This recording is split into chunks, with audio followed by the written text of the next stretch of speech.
Respected dear family members, my pranams to you. Very recently I happened to go to a barber shop early morning around 5:30. I found that the barber, owner of the shop, he came to the shop after taking bath and visiting the temple. He came over there and started cleaning the small puja equipment, and he removed the old garlands from the picture of Lord Rama.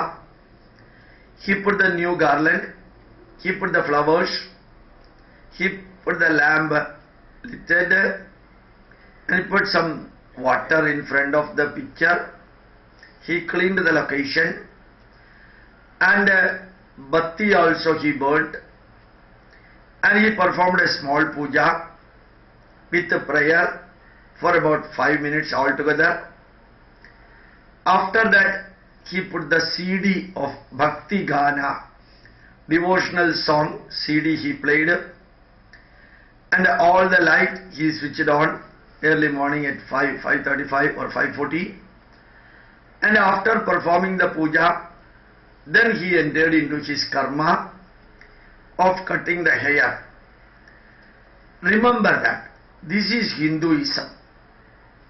Whether you learn Veda, whether you learn Itihasa or Purana, that's one aspect of Hinduism. Daily, at least 5 minutes, if you spend for worshipping the divinity in the morning and evening, that much is enough for a common man. For an ordinary man, that much is enough.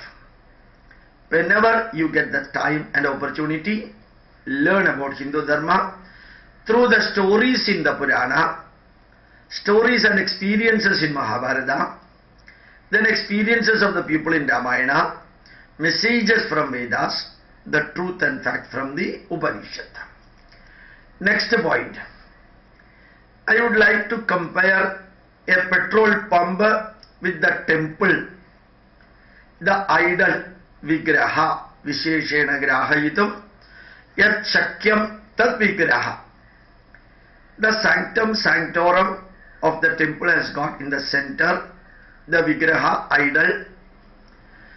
It takes the energy, light energy, heat energy, sound energy, and chemical energy in the environment. When we go to the temple, it is for energization. And the vigraha absorb energy, or the temple has got high level of energy. When you go there, your body has got less quantum of energy, and when you spend about half an hour in the temple, your body, your mind, your family relation, your cultural value, social bondage get bit strengthened and energized. And it is just like you are going to a petrol pump for your scooter, bike, car or vehicle. You fill the fuel, petrol or gas. Thus, energization materials could be collected from the petrol pump. Then you work for your vehicle, goes for a long distance. Again, when it is becoming empty, you come to the petrol pump and fill the energy. Just like that, when you go to the temple, you get energized. When the energy slowly get diffused, again visit the temple. Next point. In Bhagavad Gita and also in our Dharma Shastra, Varna is mentioned. Brahmana, Kshatriya, Vaishya, Shudra. You know, Brahmana appears to be the highest. And the next Kshatriya, third Vaishya, and Shudra, fourth.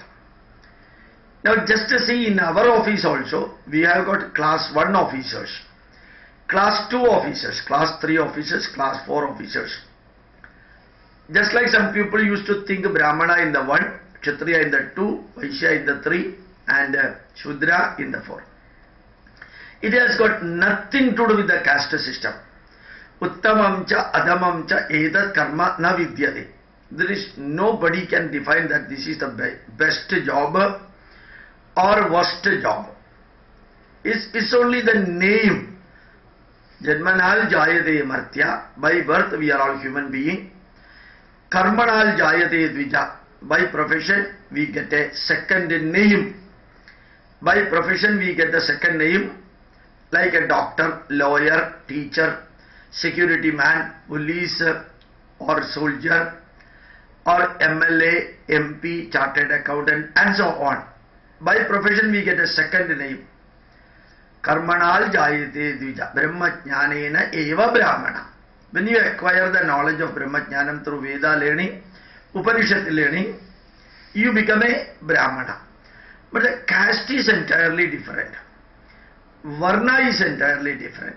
Caste is depending again to some extent your profession or the caste of your father and mother, parents. So Varna is entirely different from caste. There are only 4 Varnas, but 1400 castes are there. Next point, Karma therapy. What is meant by Karma therapy? You get involved in a mission-oriented karma which is known as dharma. You go on working. Do not worry too much about your body. When you are not worrying too much about your body, the body will adjust itself in such a way that the effect of the change will be nullified. When you start thinking more and more about your body, the body will be informing you why this part is not functioning, that part is not functioning, and so on. But do your karma, go on doing karma, focusing on karma. Your body will accordingly accommodate that and adjust that. That working from early morning till late night, that will solve many of your mental and physical problems. That is what is known as karma therapy. Next, as I have already explained, a Christian goes to a church for prayer. Church is a prayer hall. A Muslim goes to a mosque for prayer. Mosque is a prayer hall. Majority of the religions have got their worship place, temples known as prayer halls. Whereas for a Hindu, a temple is just like this body is a temple. Idam shariram kaunteya kshetra vitya vidiyade. This body is a temple where Jivatma is existing. The temple is a temple, Devalaya, because Paramatma is existing. So going to a temple is not merely for prayer. Prayer is only a small part of that. It's taking this temple, smaller temple to bigger temple for higher level of energy. That is why we visit a temple for energization, and each temple is a quantum healing center. Next point, what is meant by value-based education, value-based business, value-based communication, value-based life, and so on. Now, an individual will become good if he has got value-based knowledge. An individual can become great if he has got modern professional knowledge. Professional knowledge will be making a man great. Value-based knowledge will be making him good. How can we compare these two? A great doctor, good man. Great scientist, good man. Great chartered accountant, good man. Great judge, good man. A great professional and a good man. His manliness remains good, whereas greatness in profession. So when you become great, you are elevating from lower level to higher level, known to all other people. It's just like bricks we put for a house construction. When you put the bricks, the height of the building goes up. When you put a cement in between these bricks, it gives a strength, durability and beauty for the building. The cement gives a strength, durability and beauty for the building. Remember that. Without a cement, if you put the bricks and take the building to higher levels, it will not be stable, it will not be beautiful, it will not be strong. So cement gives you value-based knowledge, equivalent, and bricks can be equated with the modern knowledge for becoming great. So these two are needed. The cement and bricks are needed for making a beautiful house. Like that, values and professional knowledge are needed for making a strong and durable, beautiful life in our day-to-day life. Then now I will narrate a simple thing. A group of Hindus conducted a great Vedic seminar. Hindus conducted a Vedic seminar in northern district of Kerala. And interestingly, one or two Muslims, hardcore Muslims, also attended the seminar. And the seminar was going on Vedic matters. One Muslim came forward and asked the question. Max Muller did a lot for Hindu Dharma. Max Muller is the professor or person who is instrumental for taking the Hindu Dharma to the Western world. He acted as a bridge for transferring the Indian knowledge to the West. Still, many Hindus denigrate him, degrade him, criticize him. Why it happens? Unfortunately, not even a single Hindu could comment on his declaration or question. Nobody answered. Nobody even inquired really what was the reason we Hindus denigrated or degraded Max Muller. The real answer, one thing you should know, the answer for many questions which can be posed by Muslims or Christians or atheists or communists or non-believers or even someone among the delegates. If they are asking the question, somebody should be there to give the answer for these type of questions.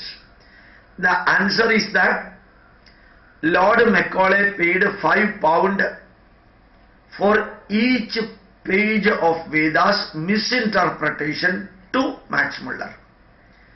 What Max Muller was thinking is to denigrate Veda, degrade Veda, misinterpret Veda, and when the Hindus read Veda, they will automatically reject it. And the mind of the Hindus, the vacuum will be created due to the misinterpretation of Veda.